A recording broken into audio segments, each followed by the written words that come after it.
أعوذ بالله من الشيطان اللعين الرجيم بسم الله الرحمن الرحيم والحمد لله رب العالمين وصلى الله على محمد وآل محمد الأئمة والمهديين وسلم تسليما. السلام عليكم ورحمة الله وبركاته. Merci de m'avoir rejoint ce soir et nous continuerons, si Dieu le veut, comme nous l'avons évoqué lors des 2 derniers épisodes ou de nos dernières rencontres. Nous avons exploré les écrits d'un personnage central pour de nombreuses religions et nous parlons d'un personnage connu sous le nom de Hermès Trismégiste. Il s'agit d'une figure centrale des religions grecques, romaines et égyptiennes antiques, ainsi que du judaïsme, du christianisme et de l'islam, comme nous l'avons démontré. Nous allons examiner ce soir son 3e discours dans le Corpus Hermetica, intitulé Le Sermon sacré. C'est un discours court, mais nous aurons de nombreux commentaires à son sujet ce soir. Il commence donc par affirmer que la gloire de toute chose est Dieu, la divinité et la nature divine. Dieu est la source de tout ce qui existe, à la fois esprit et nature, et même la matière. La sagesse qui révèle toute chose, la divinité, est aussi la source de la nature, de l'énergie, de la nécessité, du but et du pouvoir du renouvellement. Des ténèbres infinies régnaient dans l'abîme. Il y avait de l'eau et un souffle subtil et intelligent. Nés de la puissance divine, ces éléments étaient maintenus dans le chaos. Puis une lumière sainte s'éleva, et sous l'étendue aride, littéralement traduite par sable, les éléments se rassemblèrent de l'essence humide, et tous les dieux puisèrent leur part dans la nature fertile. Donc, c'est là l'essence même du monothéisme, comme nous pouvons le constater dès le début de ce sermon, où Hermès insiste, comme dans les 2 discours précédents, sur l'existence de ce Père, cette divinité qui est la source de toute création et dont rien ne lui ressemble et qu'il est indescriptible. Nous avons précédemment comparé ce passage au livre du monothéisme de l'imam Ahmed al-Hassan alayhi salam et à sa description du Huwa, ou de Dieu, avant qu'il ne se manifeste et ne se révèle comme l'essence divine. Et ensuite, en analysant ce premier verset, nous constatons qu'il évoque des divinités puisant leur juste part dans la nature fertile. Et ces divinités, comme nous l'avons démontré précédemment, font référence aux 7 astres: le Soleil, la Lune, Mercure, Vénus, Mars, Jupiter et Saturne, qui étaient les planètes visibles ou les corps célestes visibles et bien connus du monde antique. Elles sont décrites comme des divinités et participent à la scène où Hermès décrit le commencement de la création. Alors que toute chose était encore indéfinie et inachevée, les choses légères furent placées en hauteur. Les choses lourdes enfouies sous la part humide de l'étendue aride. Les choses universelles furent entourées de feu et suspendues dans le souffle pour les maintenir en l'air. Le ciel apparut en 7 cercles. Il décrit donc maintenant la création des 7 cieux. Il dit qu'il fut formé en 7 parties. Il y avait 7 couches, ou 7 cercles, ou 7 zones, ou 7 orbites. Ces dieux étaient perçus comme des étoiles avec leurs symboles. Et donc ici nous voyons très clairement que chacun de ces cieux, chacune de ces zones a un dieu, un roi ou un gardien, un de ses souverains, n'est-ce pas? Vous avez donc une zone et voici un dessin alchimique ici qui le démontre parfaitement. Vous avez quoi? On dit d'abord que le ciel le plus proche, le premier, le plus bas, par rapport à la Terre, cette zone était la zone lunaire. Ensuite, au-dessus, on trouve Mercure et puis Vénus. Ils ont tiré cette conclusion en observant quels astres éclipsaient quels autres, ce qui leur a permis de déterminer le plus proche. Ainsi, Mercure, par exemple, n'éclipse pas la Lune, mais il éclipse le Soleil. On a donc trouvé sa position. Le quatrième ciel est en quelque sorte gouverné par le Soleil. Son gardien est le Soleil. Viennent ensuite Mars, Jupiter et Saturne. Le ciel apparaissait ainsi divisé en 7 cercles. Ces dieux étaient représentés par des étoiles, chacune associée à un signe, et la nature façonnait ses membres en harmonie avec les dieux qui la composent. Le cercle extérieur du ciel tournait sur lui-même, porté par le souffle de Dieu. On voit donc ici Dieu créer, donner vie aux créatures, mais aussi avec la collaboration de ces 7 dieux. Chacun, par son propre pouvoir, accomplit ce qui lui avait été destiné.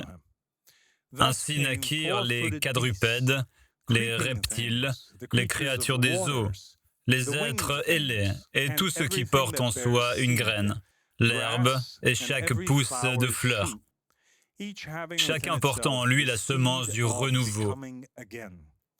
Ils consacrèrent les naissances des hommes, certaines pour la connaissance des œuvres de Dieu et pour témoigner de la puissance de la nature. La plupart pour la domination sur tout ce qui est sous le ciel et la connaissance de ses bienfaits, afin qu'ils puissent croître et se multiplier. Et chaque âme incarnée par la révolution des dieux cycliques pour contempler les merveilles du ciel et les cours des dieux célestes, pour les œuvres de Dieu et la puissance de la nature, pour les signes de ses bienfaits, pour la connaissance de la puissance divine. Ainsi, ils purent connaître le destin du bien et du mal et apprendre l'art subtil de tous les arts vertueux. Il y a là une multitude d'enseignements.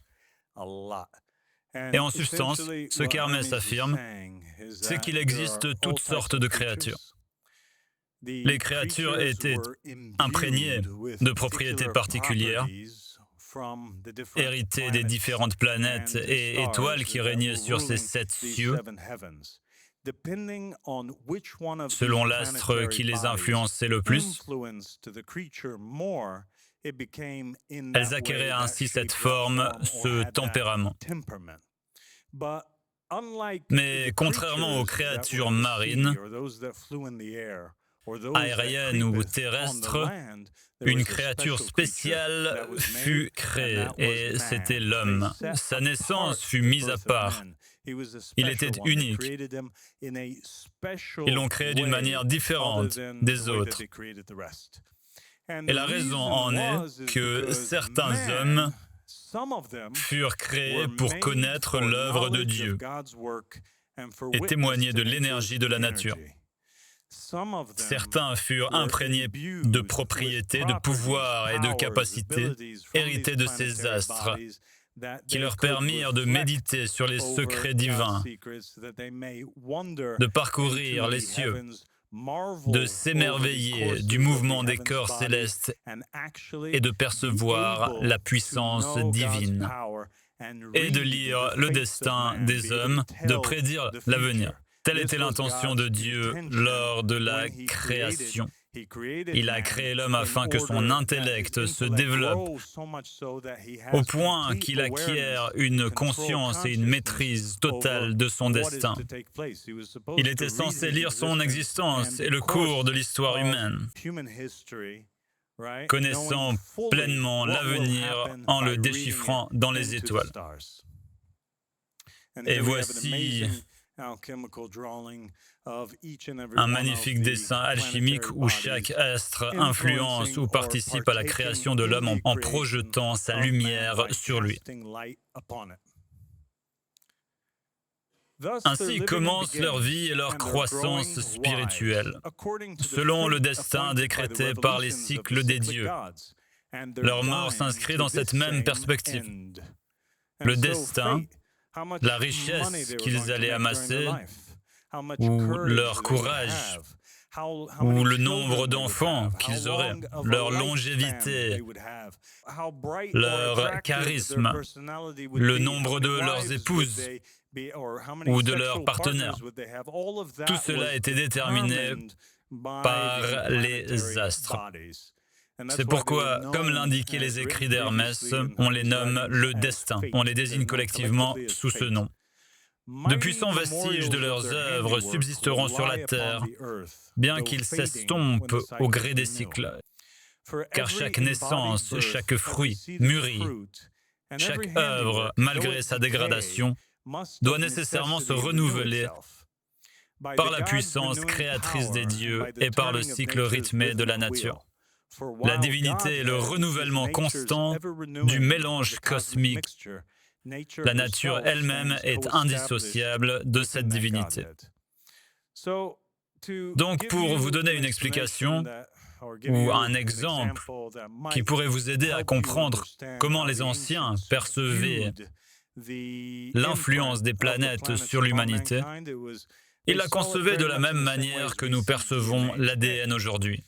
L'ADN nous confère des qualités particulières, certains traits. Peut-être êtes-vous un bon joueur de basket, plus porté à être athlétique, plus grand, vous êtes plus fort, plus sage, ou vous avez une meilleure vue.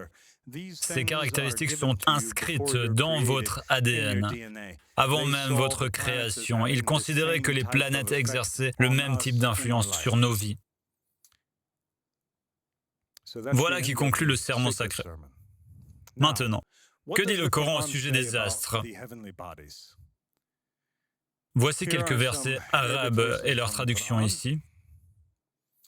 Un verset dit « C'est lui qui a créé les étoiles pour vous, afin que vous vous guidiez par elles, au milieu des ténèbres de la terre et de la mer. » Au premier abord, on pourrait se dire « Quand je navigue, Dieu me dit de lever les yeux vers les étoiles pour me repérer. » Mais on peut aussi y voir un parallèle plus profond, semblable à celui évoqué dans le sermon dans le Corpus Hermeticum, où Dieu voulait que l'homme s'émerveille devant les cieux et puisse en tirer des enseignements. Et il a placé des repères, et c'est par les étoiles qu'il se guide. Un autre verset. Sachez-le, je jure que Dieu jure. Ce par quoi il jure est également solennel. Je jure par la position des étoiles. Et en vérité, c'est assurément un serment terrible, si seulement vous le saviez. Un autre verset du Coran parle d'Abraham, alayhi salam. Il jeta un regard vers les étoiles et dit « Je suis malade ». C'est l'un des versets les plus fascinants du Coran concernant les étoiles, car on y voit clairement Abraham observer les étoiles et par leur simple observation, il comprit qu'il était malade ou qu'il allait l'être. Il perçut dans les étoiles un présage funeste. En vérité, nous avons orné le ciel le plus bas d'un ornement, les étoiles, et elles servent de protection contre tout démon rebelle, les empêchant d'écouter aux portes de l'assemblée la plus haute. Ils sont assaillis de toutes parts, repoussés, et subissant un châtiment implacable, sauf celui qui parvient à s'en emparer d'un fragment. Alors une flamme ardente le poursuit. Il est donc évident que toutes sortes de choses se passent dans les cieux, et on trouve ici un verset où Dieu affirme littéralement que les destins existent dans le ciel et parmi les étoiles, et que les démons ou les djinns s'y déplacent afin de dérober des informations sur l'avenir. C'est un point sur lequel tous les musulmans s'accordent. L'astrologie et les prophètes, qu'en est-il de la narration? Que dit à plusieurs reprises Mohammed sallallahu alayhi wa sallam, et les membres de la famille de Mohammed au sujet des prophètes et des messagers? Les livres d'histoire islamique et les ouvrages d'interprétation du Coran, vous pouvez vérifier ces informations vous-même, il y en a tellement que je ne vais pas tous les énumérer. Les livres d'histoire islamique et les ouvrages d'interprétation du Coran affirment à plusieurs reprises que Dieu a enseigné à Adam la connaissance de nombreuses choses, y compris celle des étoiles et de la médecine. Les livres d'histoire islamique et les ouvrages d'interprétation du Coran identifient à plusieurs reprises Idriss à Hermès, un sage primordial. On l'appelait Idriss, un nom dérivé de Darasa, en référence à ses nombreuses études. Daras signifie étude. Il était le premier à utiliser la plume, le premier à coudre des vêtements et le premier à étudier l'astrologie et le calcul. Ces faits sont relatés dans de nombreux ouvrages, qu'il s'agisse de l'histoire des prophètes et des messagers écrite par des savants sunnites ou chiites.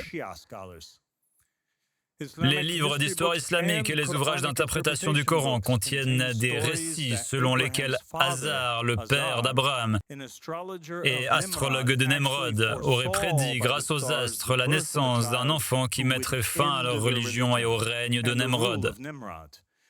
On y trouve également des récits où Abraham, scrutant les étoiles, découvrit qu'il était malade. Ou encore où il observait Vénus, la Lune et le Soleil et déclarait ne pas aimer les astres couchants, c'est-à-dire qu'il n'adorait pas ce qui n'était pas d'Allah subhanahu wa ta'ala. Les livres d'histoire islamique et les ouvrages d'interprétation coranique rapportent également le récit d'un rêve du pharaon, la'anatullah. Les astrologues, après avoir scruté les étoiles, interprétèrent ce rêve et déclarèrent qu'un garçon allait naître parmi les Israélites, annonçant la fin de son règne, qui entraîna le massacre des nouveau-nés mâles.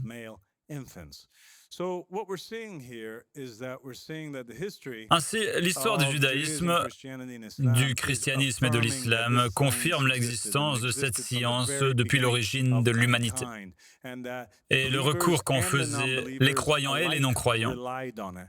Les hadiths ne remettent pas en cause cette information, au contraire, ils attestent clairement de sa véracité. Le pharaon fit bel et bien un rêve dont l'interprétation s'avéra correcte. La naissance d'un sauveur était imminente. Les livres d'histoire islamique relatent également l'histoire d'une reine partie en guerre contre Josué, fils de Noun, et n'envoya au combat que des soldats dont elle savait à juste titre que l'heure de la mort n'était pas encore venue en se fiant aux astrologues. Ceci fait référence au récit où Josué, ennemi d'une reine entourée d'astrologues, cherche à le combattre. Malgré ses efforts, il subit des pertes importantes au sein de son armée. Personne ne meurt jamais dans cette dernière. Perplexe, Josué implore la guidance divine qui lui révèle que cette femme, scrutant les étoiles, voit la mort approcher et retient les hommes disparus, tout en envoyant ce qu'elle sait immortel.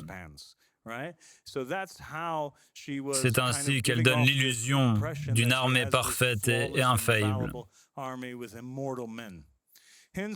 Josué pria alors Dieu de figer le soleil, de figer le lever du soleil ou de le faire reculer afin de perturber ses calculs. Voilà comment cette histoire est expliquée.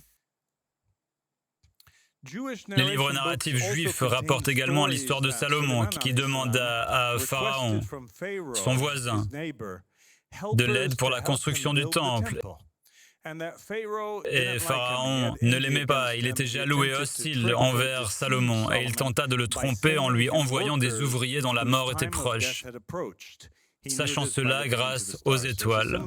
C'est une histoire similaire, donc, où Salomon souhaite construire le temple et demande à ses voisins de lui envoyer des ouvriers. Pharaon lui accepte, il sait qu'une fois arrivés en Israël, ils mourront tous. C'était un manque de respect. Et comment Pharaon le savait-il? Grâce aux étoiles.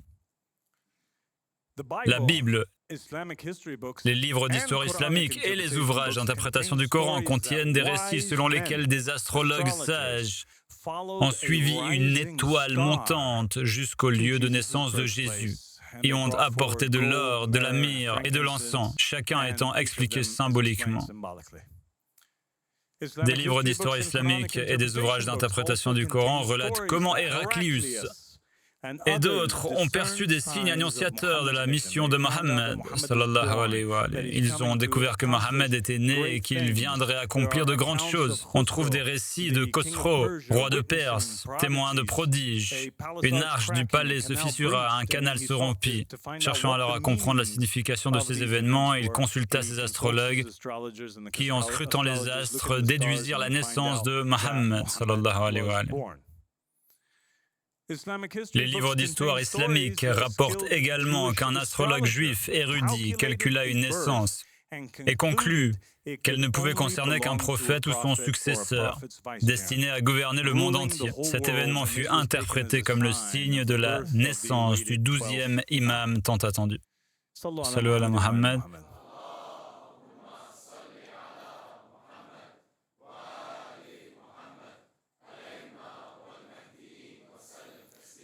C'est donc impossible.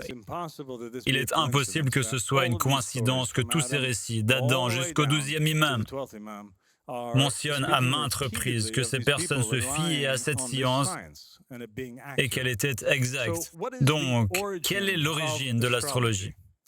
Et Ibn Abbas, qu'Allah l'agrée, disait qu'il s'agissait d'une science prophétique et il regrettait de ne pas l'avoir maîtrisée. Il disait, si seulement je l'avais maîtrisée. Un autre récit met en garde contre le rejet de la connaissance des astres, car elle fait partie des sciences prophétiques. Que disent les Ahl al-Bayt alayhimus salam à propos de l'astrologie? D'après Abu Abdullah, l'imam as-Sadiq alayhi salam, interrogé sur les étoiles, il répondit, « Nul ne connaît cette science, celle des étoiles, mis à part deux groupes, une maison des Arabes et une maison des Indiens. » Selon une autre narration, le groupe indien descendait en fait des Ahl al-Bayt de la famille du vice-gérant de Idriss. Abu Abdullah, l'imam as-Sadiq alayhi salam, rapporte également qu'il y a 4 étoiles dans le ciel. Personne ne les connaît sauf une maison des Arabes. Et un groupe des Indiens en connaissent une, ce qui explique la validité de leur calcul. Il ressort donc de cette tradition que le savoir de la maison arabe est supérieur à celui du groupe indien. Le messager d'Allah sallallahu alayhi wa alayhi a dit « Quand l'étoile se lève, toute disparaît ». Dans l'usage classique, l'étoile en question est généralement identifiée aux Pléiades. Les désignent un fléau affectant les récoltes. Ainsi, lorsque les Pléiades se lèvent, les maladies ou fléaux des cultures disparaissent. Dans un autre récit, un compagnon rapporte avoir dit à l'imam Sadiq alayhi salam, on dit qu'il est interdit de regarder dans les étoiles.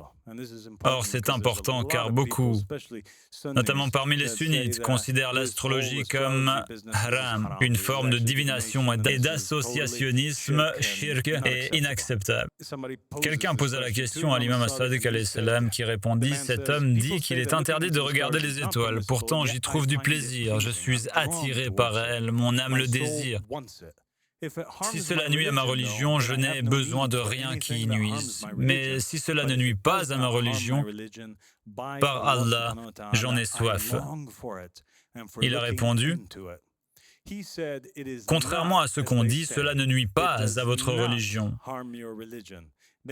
Puis il ajouta, « Vous, en parlant de votre famille, vous n'en regardez qu'une partie. On ne peut en saisir pleinement la signification et son peu n'apporte aucun bénéfice. » Dans un autre récit de l'imam as-Sadiq alayhi salam, quelqu'un lui écrit une lettre. Et il a écrit « Notre père et notre grand-père pratiquaient l'observation et l'étude des étoiles. Est-il permis de les étudier ?» Il répondit par l'affirmative. Dans le même texte, on lui écrivit de nouveau « Nous sommes les descendants des Bani Naubakht, la famille d'astrologues. Nous vous avons déjà demandé s'il était permis d'étudier la science des étoiles. Vous nous avez répondu par l'affirmative. Mais les astrologues divergent quant à la description de la structure céleste. Imam As-Sadiq alayhi salam répondit alors, oui, tant que l'on ne s'écarte pas du tawhid. Et cette réponse est intéressante car elle reflète le message récurrent des écrits hermétiques. Étudiez les astres, ils sont des divinités, ils ont le pouvoir de déterminer l'issue de choses qu'ils ont co-créées, ils ont fait ceci et cela et encore ceci et cela, mais ils ne sont pas le Dieu suprême. Un autre compagnon rapporte qu'Abu Abdullah alayhi salam lui demanda un jour « Quelle est ta connaissance des astres ?» Le compagnon Hisham répondit « Je n'ai laissé personne en Irak plus versé que moi dans l'astrologie. » Il demanda ensuite « Comment expliques-tu la rotation de la sphère céleste parmi vous ?» Il répondit « Les bases du calcul sont exactes, mais nul ne les connaît vraiment, sauf celui qui connaît la naissance de toutes les créatures. » Autrement dit, l'astrologie, telle que nous la connaissons aujourd'hui, a été quelque peu altérée, elle a été dénaturée, voire perdue. Certains récits attribuent cette perte aux événements survenus avec Amir al-Mu'minin alayhi salam et avec Josué fils de Nun lors du retour du soleil. Ils ont donc perdu une partie de ce savoir, mais on peut le retrouver en connaissant la naissance de toutes les créatures. Un autre compagnon ajoute « J'ai interrogé Abu Abdullah alayhi salam au sujet des astres. Leurs jugements sont-ils justes ?» Et il répondit par l'affirmative. Imaginez donc ce récit. Il explique qu'il demande à l'imam As-Sadiq alayhi salam « Lorsque je regarde les astres et qu'ils annoncent la mort, la richesse, le succès ou encore les malheurs de quelqu'un, faut-il croire à ces prédictions ?» Et l'imam As-Sadiq alayhi salam répond « Oui ». Dans ce récit, il est rapporté que Harun al-Rashid fit venir Moussa ibn Ja'far alayhi salam et le fit amener. À son arrivée, Harun lui dit « Les gens vous attribuent, à vous, ô fils de Fatima, la connaissance des astres et votre maîtrise en la matière est réputée excellente. » Ainsi, à cette époque, on savait que Mohammed et sa famille étaient des maîtres en astrologie. Cependant, les juristes, les ulémas, les fuqaha de la majorité, c'est-à-dire les sunnites, rapportent que le messager d'Allah sallallahu alayhi wa alayhi a dit « Lorsqu'on mentionne mes compagnons, taisez-vous. » Ceci est l'un de ces faux hadiths où l'on prétend que le prophète a dit « Quiconque parle mal de mes compagnons, ne serait-ce que par leur nom, gardez le silence. » Et il en va de même lorsqu'il est question des étoiles. Or, le commandeur des croyants, alayhi salam, était le plus savant de la création en matière d'astronomie, tout comme ses fils. Ali, alayhi salam, a dit « Quiconque acquiert des connaissances sur l'astronomie auprès des dépositaires du Coran, voit sa foi et sa certitude, yaqin, s'accroître. » Puis il récita « En vérité, dans l'alternance du jour et de la nuit, et dans ce qu'Allah a créé des cieux et de la terre, il y a des signes pour les gens pieux. » Ainsi, les Ahl al-Bayt alayhimu salam affirment que plus vous approfondissez la connaissance des étoiles, des corps planétaires et de leur influence sur l'humanité et la société, plus votre foi, votre yaqin grandira.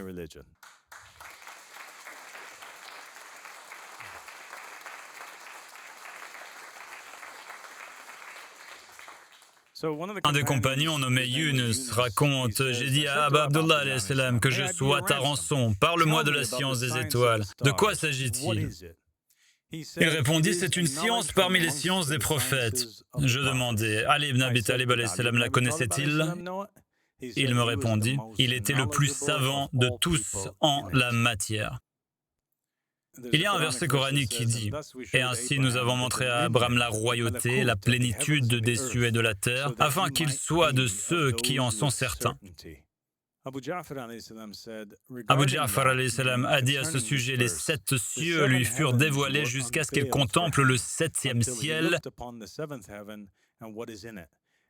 et les 7 terres jusqu'à ce qu'il les contemple et ce qu'elles contiennent. Il en fut de même pour Mohammed sallallahu alayhi wa sallam, comme il en fut fait pour Abraham alayhi salam. Et je vois en effet que ton compagnon, l'imam, a bénéficié d'un traitement similaire ainsi que les imams qui lui ont succédé. Voici ici un récit intéressant. Abu Abdullah, l'imam Sadiq alayhi salam, rapporte que quiconque entreprend un voyage ou se marie, ceci diffère des autres récits qui établissent que Mohammed et sa famille étaient des maîtres astrologues et que cette science est transmise par les prophètes et n'est pas interdite ou haram. Dans ce récit, l'imam Sadiq alayhi salam conseille aux chiites d'observer les astres, de vérifier si tel ou tel phénomène se produit dans le ciel et, le cas échéant, d'adapter leur comportement et leurs projets en conséquence. En effet, quiconque entreprend un voyage ou se marie lorsque la lune est en Scorpio connaîtra une issue défavorable. Un autre récit précise que si une personne se marie lorsque la lune est en Scorpio, elle risque une fausse couche. Ce récit est donc lié à cette influence. Le Tafsir al-Qummi, un ouvrage d'interprétation coranique chiite qui s'appuie fortement sur le récit de Mohammed et de sa famille concernant la signification des versets. Dans ce livre, on raconte que le peuple de Had fut anéanti par un vent furieux et hurlant. Al-Qummi dit que ce vent était glacial et impétueux. Il ajoute qu'il dépassait les limites qui lui avaient été imposées. Dieu le déchaîna sur eux, le soumettant par sa puissance pendant 7 nuits et 8 jours consécutifs. Al-Qummi affirme que la lune fut maudite par Saturne pendant ces 7 nuits et 8 jours, jusqu'à leur disparition. En réalité, il fait référence au verset 19, illustré ici à droite. Il est dit « Nous avons envoyé contre eux un vent terrible en un jour funeste, un jour de malheur perpétuel. » Or, le terme « nahs » est fréquemment employé par les astrologues pour désigner un mauvais présage, une constellation néfaste ou une conjonction planétaire défavorable. Je dis donc qu'il a déjà été mentionné dans la sourate Al-Qamar que le premier des 8 et leur dernier était un mercredi et que c'était un mauvais présage persistant, nahs mustamir. On voit donc ces gens gisant morts, abattus comme des troncs de palmiers pourris et creux, de simples souches. En substance, il dit que si ce châtiment s'est abattu sur eux, Dieu l'a envoyé, oui, mais il l'a fait en utilisant les astres qui se sont associés à Dieu dans cette punition. En réalité, ils sont allés bien au-delà de ce que Dieu avait demandé. Ils collaborent donc avec Dieu et sont responsables des malheurs qui frappent la terre. Alors quel est le lien entre les 7 dieux et les Ahl al-Bayt alayhimus salam? Est-ce qu'il y en a un? Dans les écrits hermétiques, les 7 dieux sont les maîtres planétaires, Saturne, Jupiter, Mars, le Soleil, Vénus, Mercure et la Lune. Ce sont des puissances subordonnées à Dieu, le Père, le Tout-Puissant. On les appelle gouverneurs et destinés. Non pas créateurs ex nihilo, mais co-causes, qui produisent ce qui est décrété. Ainsi Dieu décrète, il les utilise comme ses instruments, comme ses vecteurs ou exécutants de sa volonté. En séparant et en imprimant des formes au sein de la nature fertile. Par leur pouvoir circulant, le monde sublunaire est engendré, ordonné et rythmé. Car ils gouvernent la naissance, le mélange et le destin. Ils veillent également sur la condition de l'âme après la mort. L'âme s'élève à travers cette sphère où chaque puissance éprouve et dépouille les passions qui lui sont associées. Nous avons abordé ce sujet dans les conférences précédentes. Et en ce sens, les dieux planétaires agissent comme des administrateurs et des évaluateurs cosmiques, co-créant par délégation durant la vie et jugeant les attachements de l'âme à la dunya après la mort, toujours sous l'autorité et dans le cadre de la volonté du Père transcendant. Qu'en est-il des Ahl al-Bayt alayhimus salam? Dans la théologie islamique chiite, et plus particulièrement dans les enseignements duodécimains et les écrits mystiques théologiques postérieurs, les Ahl al-Bayt alayhimus salam sont co-créateurs, à l'instar des astres. Ils sont co-créateurs par la permission d'Allah, comme Jésus, et témoins désignés par Dieu.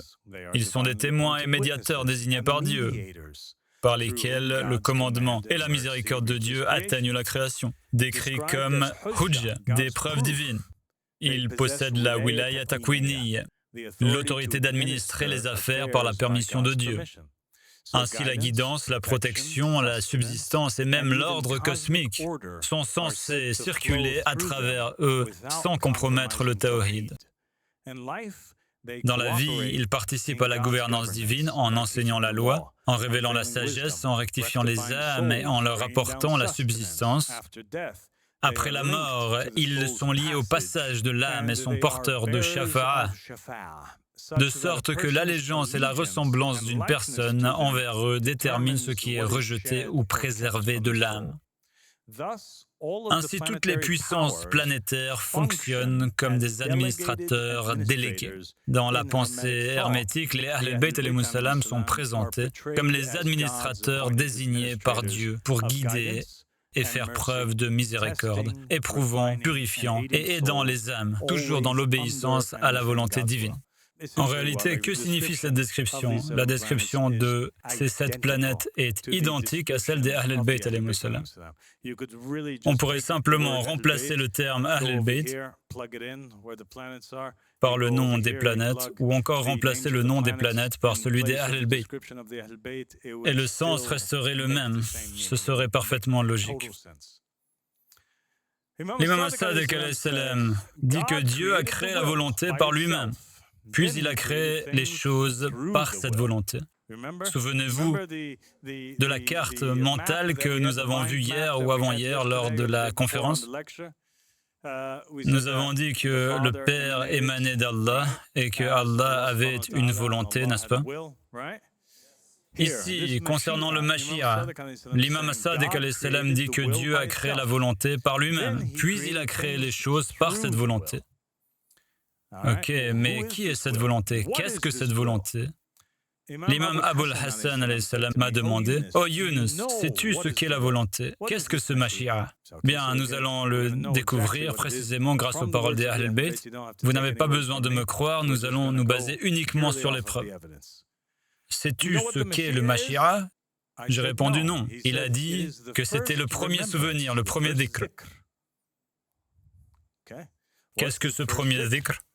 D'après Abu Abdullah, l'imam as-Sadiq, qui dit que Dieu a dit « Interrogez donc les gens du rappel » ou « al-dhikr » si vous ne le savez pas. Il dit « Le dhikr est Muhammad sallallahu alayhi wa alayhi ».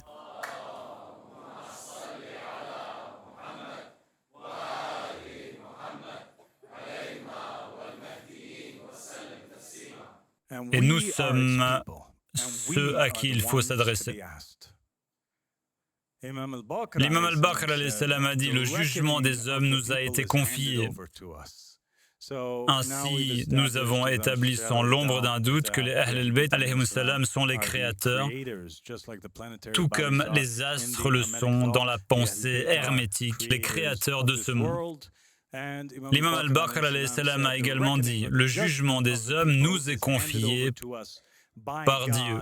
C'est nous qui accueillons les âmes au paradis et celles damnées en enfer. » Le commandeur des croyants a dit « L'homme a été créé avec une âme rationnelle et parlante. S'il la purifie par la connaissance et l'action, elle se conforme à l'essence de ses causes premières. Et lorsque son tempérament est équilibré et qu'il s'éloigne des qualités opposées, il devient l'allié des 7 puissants. De quoi parle-t-il?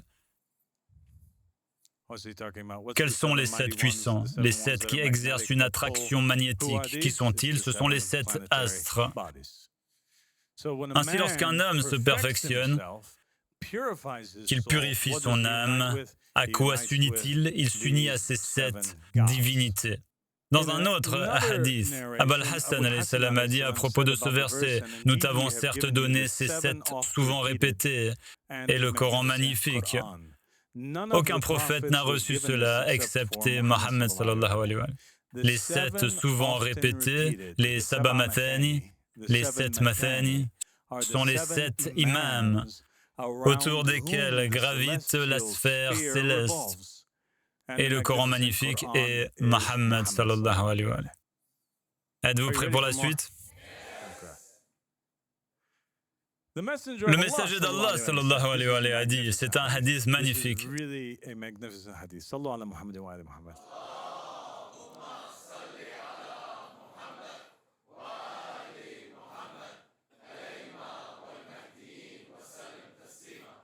Le messager d'Allah sallallahu alayhi wa sallam a dit, suivez le soleil, puis lorsque le soleil se couche, suivez la lune, et lorsque la lune se couche, suivez Vénus, et lorsque Vénus se couche, suivez les 2 étoiles Farqad. Ils demandèrent au messager d'Allah, qui sont le soleil, la lune, Vénus et les 2 étoiles Farqad? Il répondit, je suis le soleil. Ali est la lune, Fatimatu alayhi salam est Vénus, et les 2 étoiles Farqad sont Al-Hassan et Al-Hussein.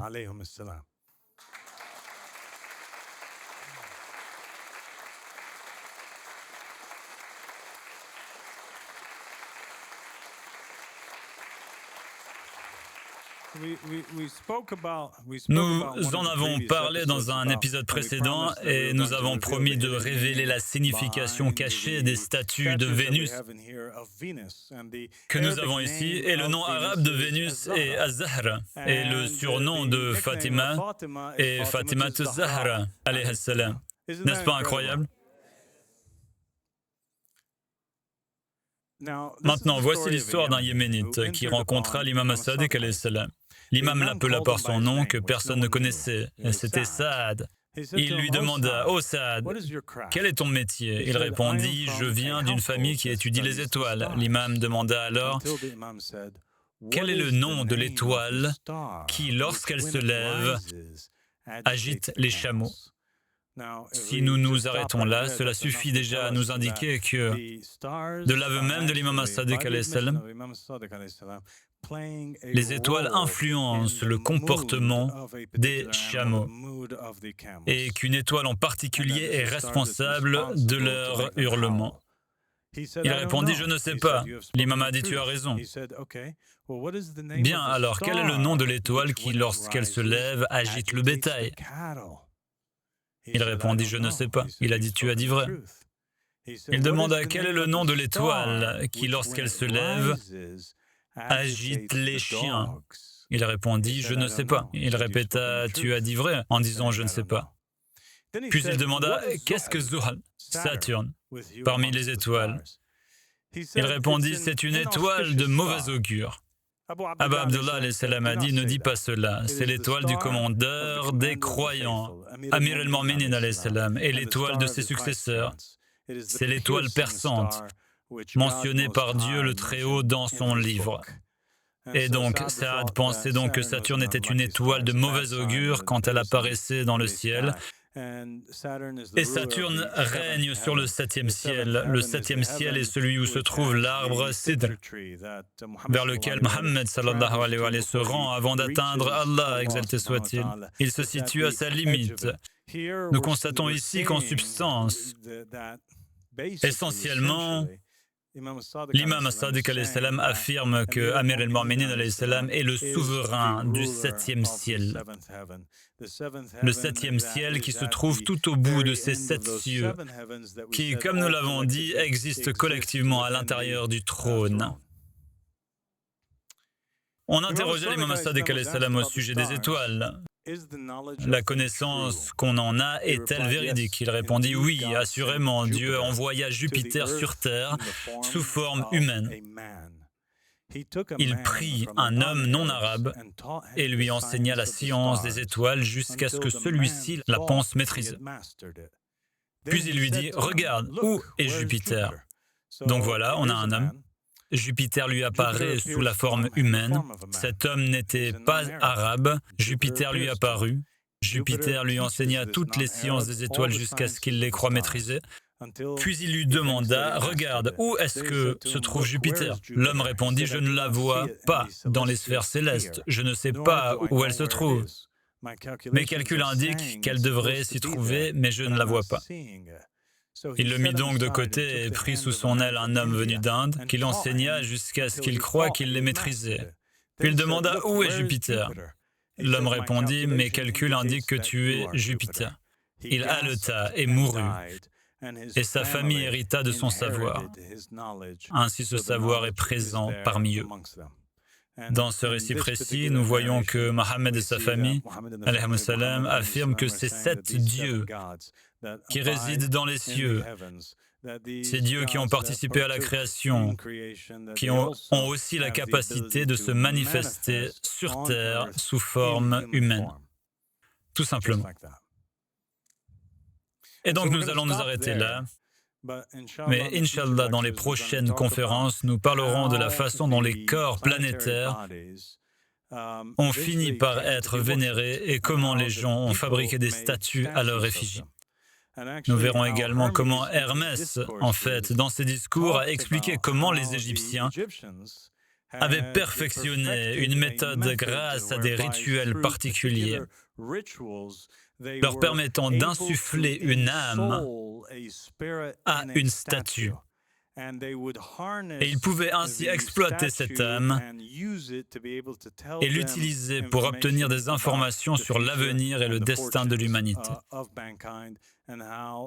Et enfin, à un certain moment de l'histoire égyptienne, ces esprits qui habitaient ces statues les ont quittés et le peuple a oublié cet événement. Bref, je m'arrête là pour ne pas vous embrouiller. Que Dieu vous bénisse.